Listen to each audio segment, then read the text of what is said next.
で、朝倉に連行されてきたってわけか。まあそうだよな。お前があの朝倉と朝からイチャイチャなんて想像できねえし。焼いてんのか？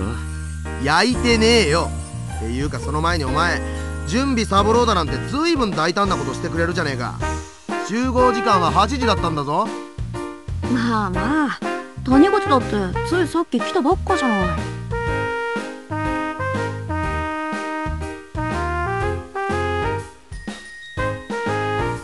ほらそこ、おしゃべりもいいけど手は動かしてね。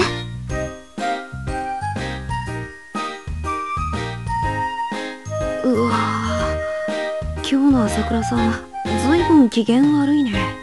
そりゃキョンのせいだろ。ええ、お前だって遅刻してきたんだろ。そりゃそうだけどよ、そこはお前ちゃんと理由があれば別だっての。なんだよ理由って。ほれ、これだこれ。遅延証明。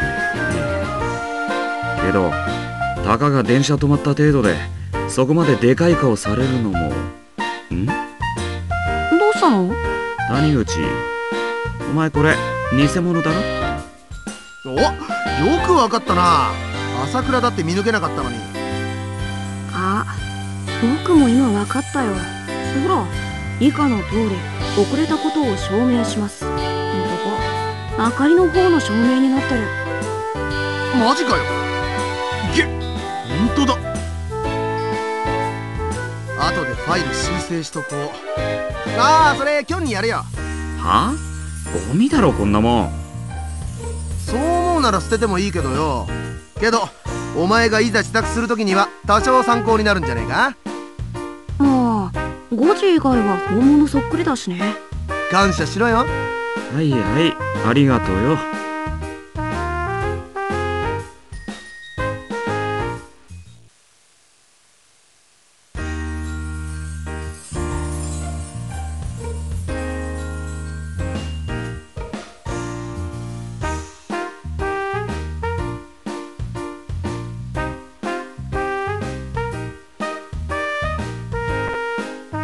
サボった罰よ。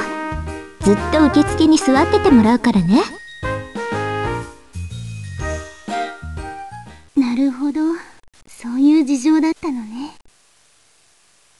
STC データに何の変化も見られなかったから、キョン君どうしているんだろうとは思っていたんだけど、本当に何もできなかったなんて。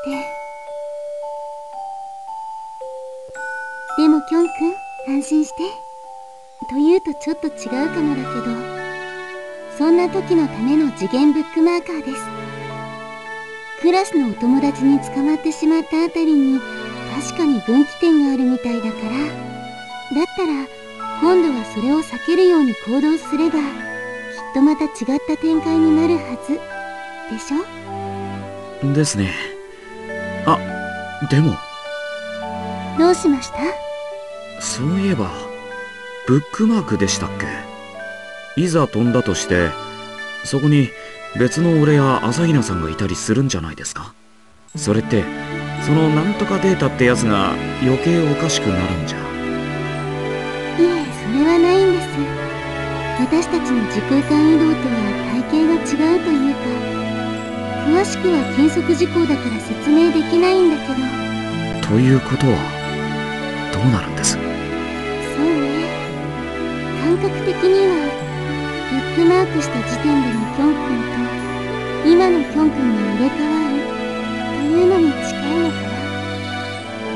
実際には今の説明は全く正しくないんだけ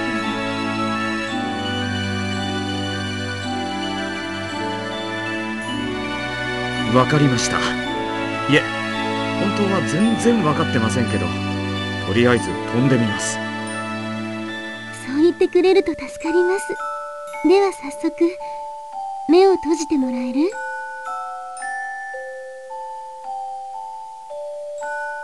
では行きますね。あ、そうそう、私も一緒に移動するけど、行った先ではきっとキョン君のそばにはいられないから。え？でも近くにはいるから信じて。